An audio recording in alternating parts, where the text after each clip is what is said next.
In the late 18 and early 1900s, New England was grappled by a terrifying belief: vampires. But this wasn't the work of creatures from the grave. It was tuberculosis, a deadly disease that turned the living pale and fragile. Fear spread like wildfire, and in the darkness, the undead were blamed. Today, on Weirder After Dark, we dive into the chilling tales where superstition and sickness blurred the line between life and death.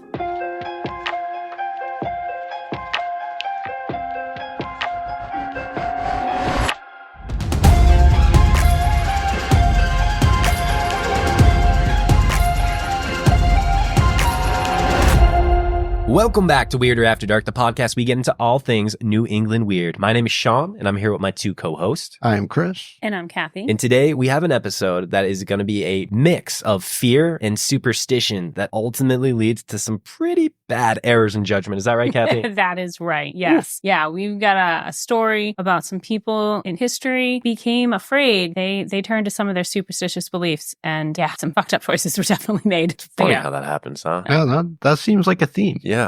But let me ask you a question before we get going. If you had the option of living forever, would you become a vampire? Do all the vampire rules come with this? I guess I want to say yeah, but there's so many different vampire stories. And then there's some that the vampires can walk in the daylight as long as they have like a magic medallion that protects them. Okay. And then you have, your Dracula who sleeps in a coffin. I was thinking like OG Dracula is where my brain immediately went. So let's say OG Dracula. We'll go with rules. OG Dracula. Yeah. Chris, what about? So personally, going without garlic in the sun as an Italian is a no-go, but Italians love medallions. So I'm not sure. I could go either way with that. We just got to find a witch to make the magical medallion. Ooh. Cool. Yep. I feel like I'm leaning towards like living forever would be pretty cool. Imagine all the stuff that you get to see, all the things you'll get to experience, and you can fly. I want to fly. Flying would be sick. You know what? I'm in. I've just convinced myself I'm in. You're just going to do it. Just Well, all what in. if the human population got wiped out? It would just be you And other vampires. for eternity. I can amuse myself. I'm pretty cool. I can make Sean's it work. like, I like me. Yeah, I live by myself already. Yeah, I can make this work. All right. Yeah.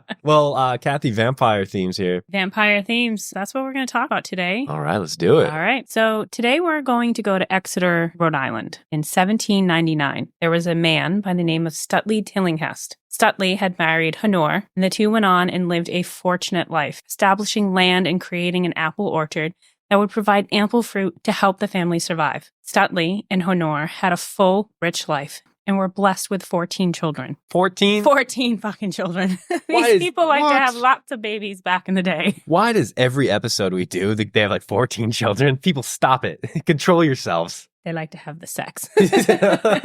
Can I just say, some of the old-timey names stuck around? Do we recognize Honore? Yeah. Honore, Jane yeah. It's Topham. Jane Yeah. Topham. Yeah. Yeah. I was thinking Exeter from my Exeter incident too. Lots Yeah. of interesting word ties. Stutley is definitely a name that should not be around. Yeah, my boy Stutley. Stutley was a good guy. Life for the Tillinghasts were going well until one night, as Stutley lay deep asleep in his bed, he had a dream that forewarned him of doom and dread to come. He dreamed of his orchard becoming plagued with something that would consume and end up killing half his trees. When he awoke, he feared that this dream had a deeper meaning. It was soon after this dream that Sarah, Stutley's oldest daughter, fell ill. Her skin turned pale, she suffered from night sweats, and she would spit up blood as she coughed and struggled for breath. Sarah's fate to meet an early grave was becoming more and more clear to the family. Shortly after Sarah's death, Stutley's second daughter began to display similar symptoms. But for her, the difference was the claim that Sarah would visit her. She claimed that late at night, Sarah would creep into her room and sit idly at the end of her bed, where she would then slowly make her way to sit upon her sister's body, causing intense pain.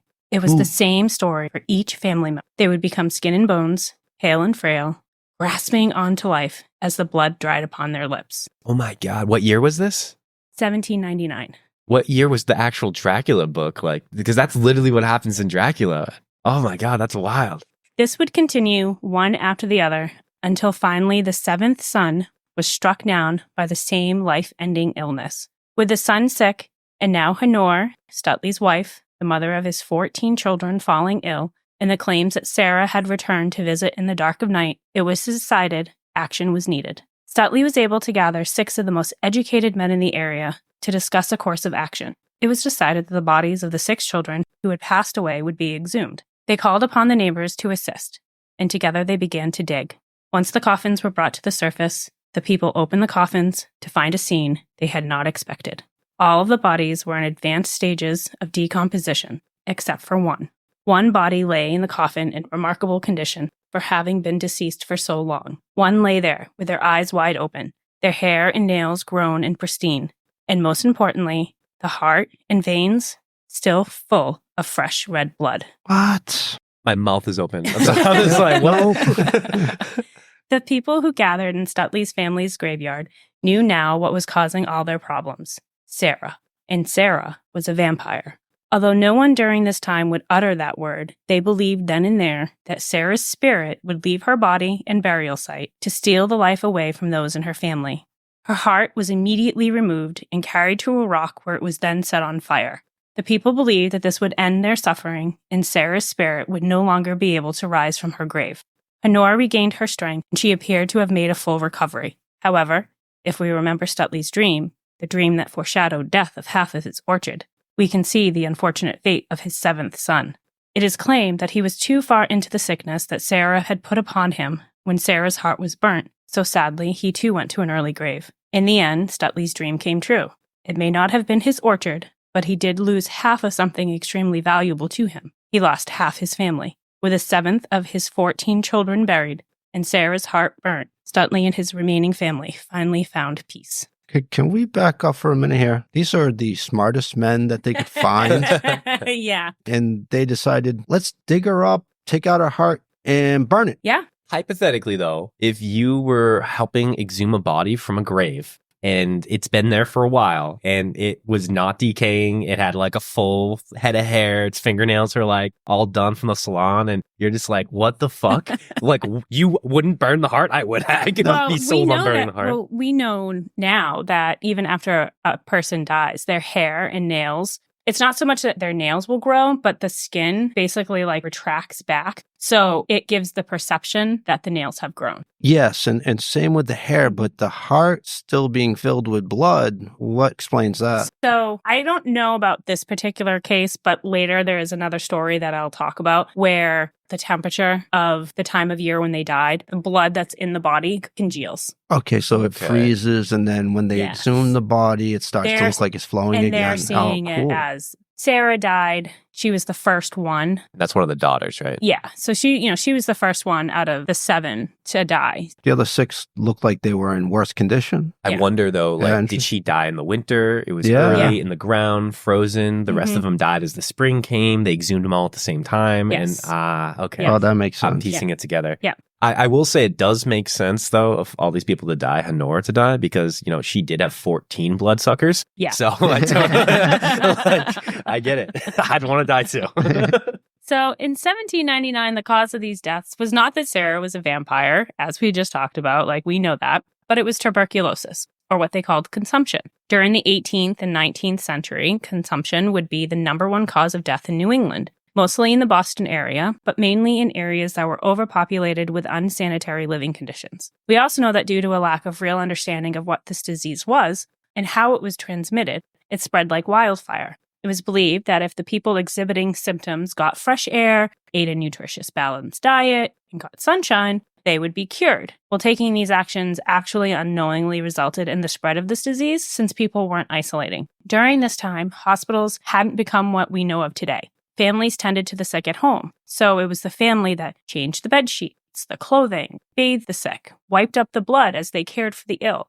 They didn't have PPEs like we do today to protect themselves, or the knowledge to take on this disease. So it's no wonder that once a family member contracted the disease, it quickly wiped out multiple generations. We also know that the disease didn't discriminate, it took the lives of bankers, professors, nurses, cooks, farmers, the rich, the poor, and with little understanding of what was happening and death all around, people looked for a reason.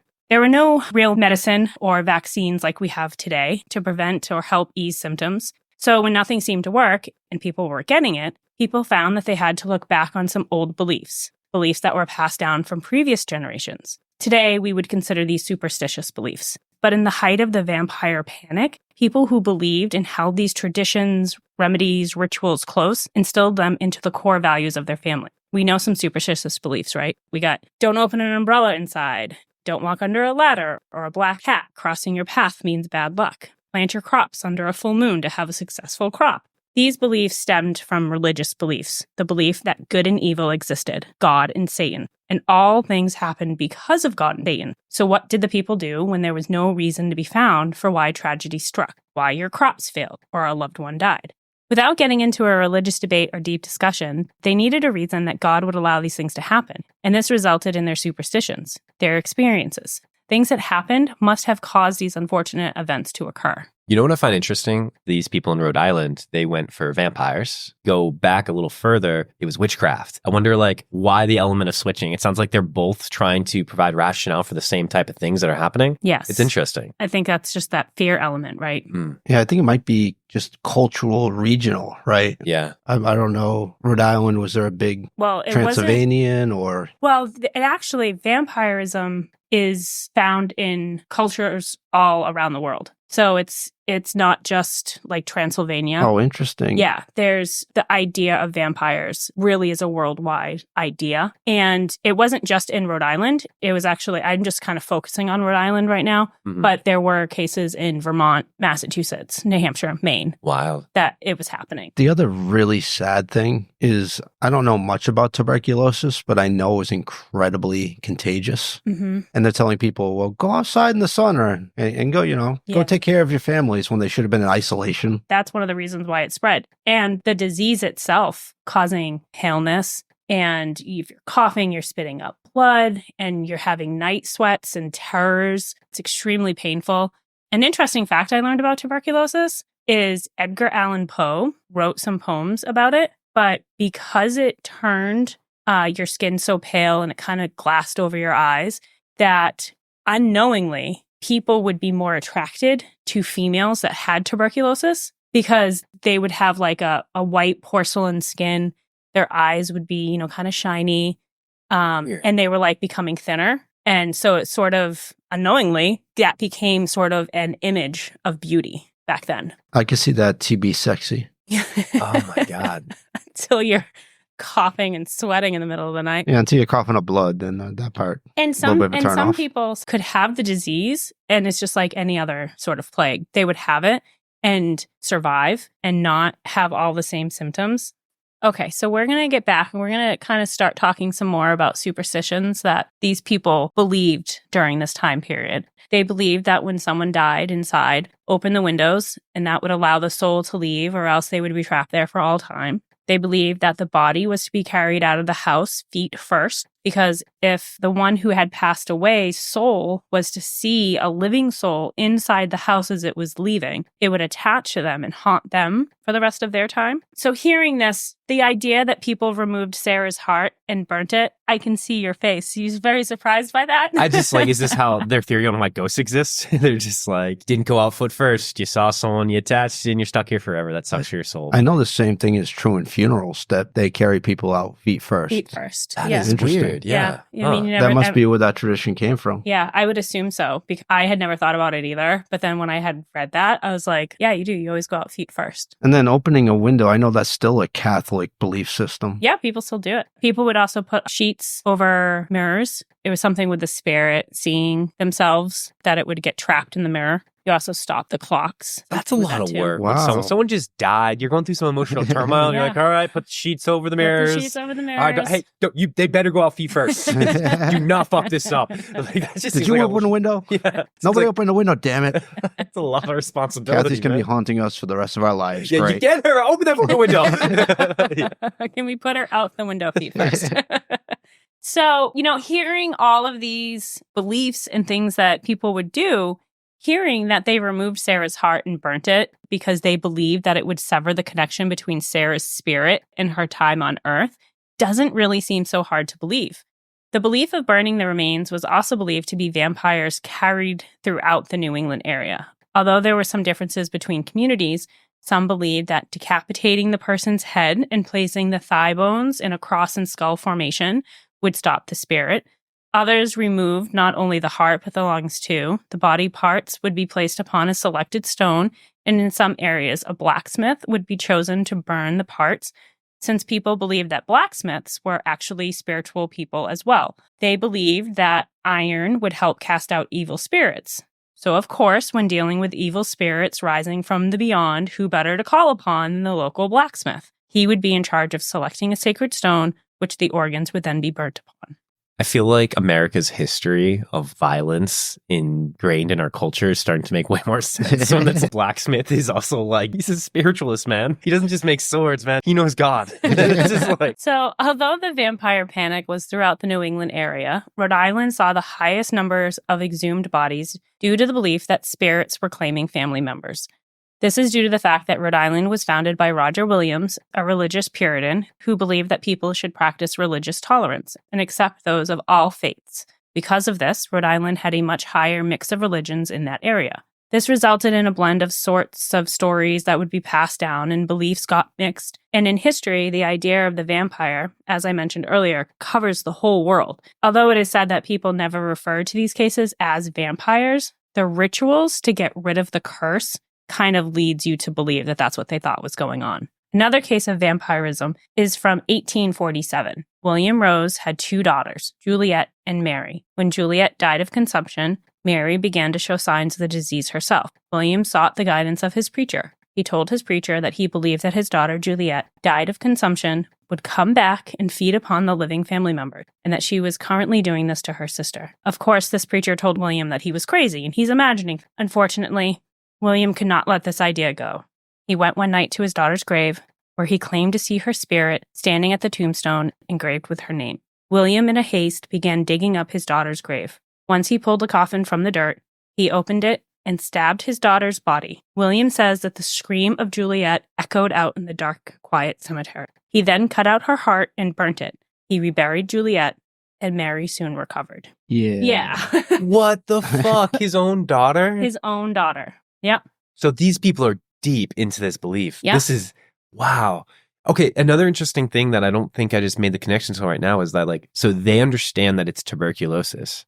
And then they think that tuberculosis is turning them into a vampire because you said that, like, he knew she had consumption. Yes. And then went to the preacher and was like, she's going to come back and kill my whole entire family. So it seemed like there was like this mixed idea. They knew that, but that in some cases, oh, they died of consumption, but now this is happening to my family members. And now my family members are saying that they're coming back. So it's like, it's not every case of consumption or tuberculosis had this after effect, but the ones that did, they kind of, that's where it would lead to. So the vampirism is basically an explanation for contagion that they didn't understand at that point in time. And Crazy. when you have tuberculosis and you're having these night sweats and these terrors, you're also, are prone to hallucinations. Yeah. So Fevers can cause hallucinations and delusions. Yeah. So, I mean, these family members could be hallucinating, their loved ones coming back and they're not understanding. And so they're immediately like, they're afraid and there's fear there. That and struck with that much grief, losing your family and fear of losing your other daughter. Yeah. I can see why people will go back to old religious beliefs. Yeah. And that's because they don't know what's going on. And that's kind of where it stemmed from, was that like they don't have an understanding of what is happening around them and they need answers.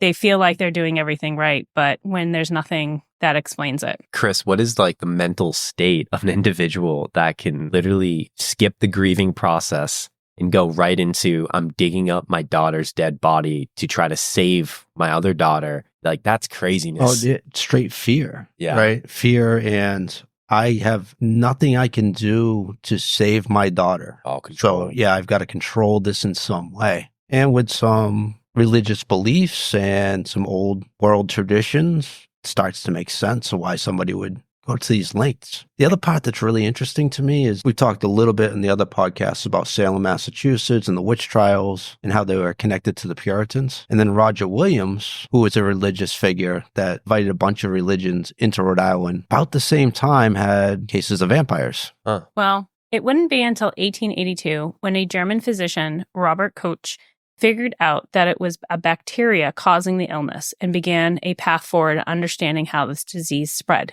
and how to find a cure. So the people of New England still had a long time to wait until they would receive answers to what had killed their entire family. But even after the cause was determined, the cases of vampires in New England still occurred. In 1883, in Exeter, Rhode Island, the family of George and Mary Brown was hit with consumption. Mary, the mother of the family, was the first to contract this disease and die. The next was their daughter, Mary Olive. Prior to her death, Mary Olive would cry out at night strange dreams and struggled for breath as she complained of heavy sensations upon her chest, as if someone was sitting on her.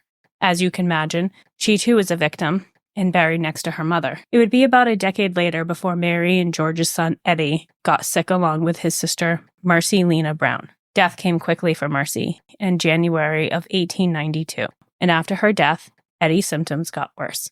It was believed that unknown entity was coming into their family, and the townspeople wanted answers. So as in other cases, the people decided to exhume the bodies of Mary Olive, and Mercy. When Mary's body was taken from her coffin, they found her in a preserved condition. Hair and nails had grown, the decomposition was minimum, and her heart, just like the others, was filled with congealed red blood.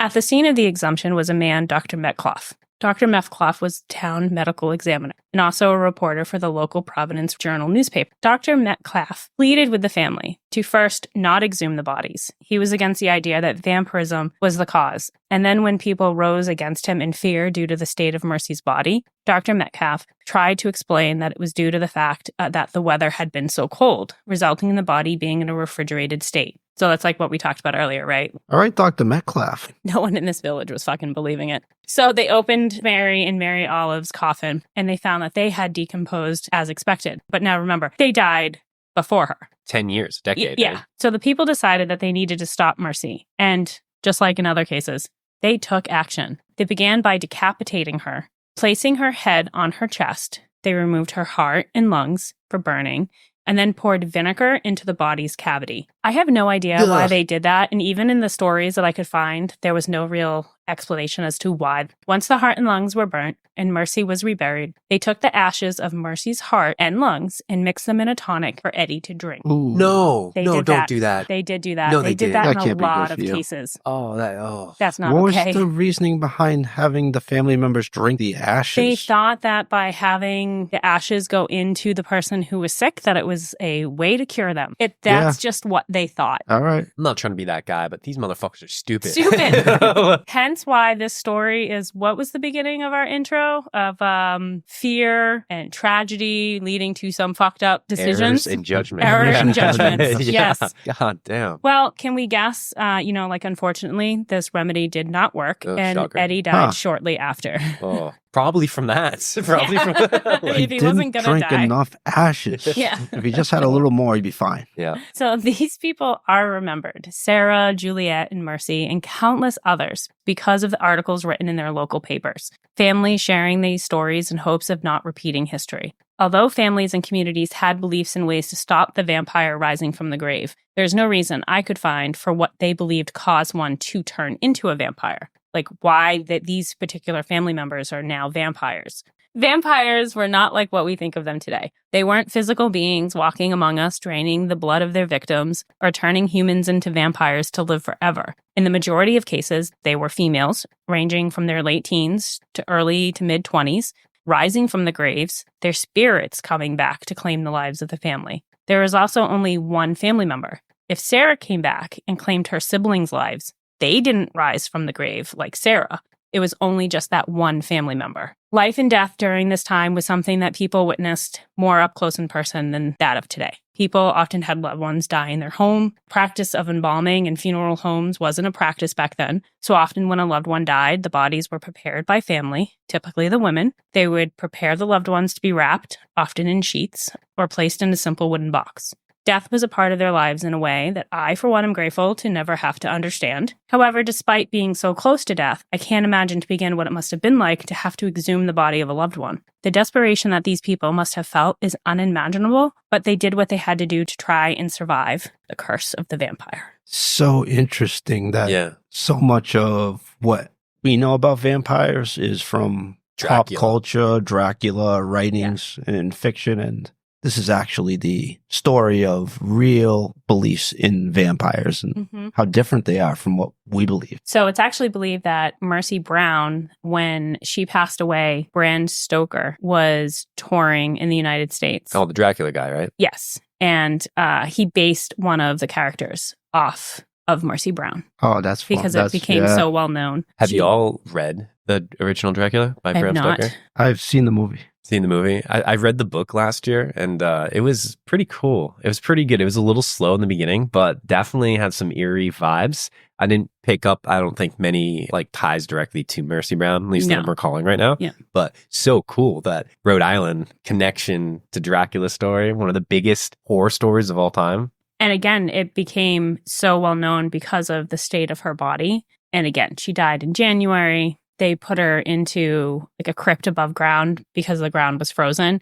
So then when the ground thawed, they put her into the ground and then they exhumed her. So the whole idea of vampires with crosses and holy water and turning into bats, that's all fictional writing. I think because you have to remember that so many different cultures have this idea of a vampire-like person coming back, taking the lives of others. And so I think we hear the cross because we're hearing sort of like the Americanized version of it. And that was like a symbol of their faith.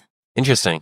Well, yeah, vampires, man. Yeah, very interesting story. And then the real story behind the myths and legends of vampire and all the books and movies we watch today. Yeah. Yeah. So I guess to our original question, if you could live for eternity with vampire rules, so does this change your mind at all, Chris? You win now? I mean, people will dig up your body and will drink your ashes. That's pretty cool, right? I'm not drinking your ashes. And what do you mean you two? Like, no one's digging up your body. It's only females that are getting dug up. Oh, that's true. That's yeah. true. History does hate women. Witches, vampires, they're all women. It's all just, it's all women. Jason, we love women here. We're here. All right, Kathy, thank you so much for sharing this episode on the New England vampires. That was really, really cool. Definitely appreciate it. As always, gang, you can check out some images and some follow-up information on this episode on our Instagram at Weirder After Dark. I also want to take a second, and what I want to do is I want to invite you all cordially to one of our communities. We are growing communities over on Reddit as well as on Facebook and Instagram, and you can find those communities to communicate with us as well as other individuals who love this podcast at Weirder After Dark. If you have any weird stories, if anything strange or weird has happened to you in New England, whether that be cryptids, UFOs, ghosts, whatever it may be, we want to be hearing about it. So if you do have something strange that you're willing to share, feel free to send that to thegang@weirderafterdark.com, and we will use that in an upcoming Whispers After Dark 2 Tales and a Lie episode. And lastly, if you like this shit, if you're loving this shit, I need you to like, subscribe, and share this shit with every single person you know. And if you're really loving it, wherever you listen to your podcast, drop us a comment there. It would mean the absolute world to us. And as always, remember, it's a little weirder after dark.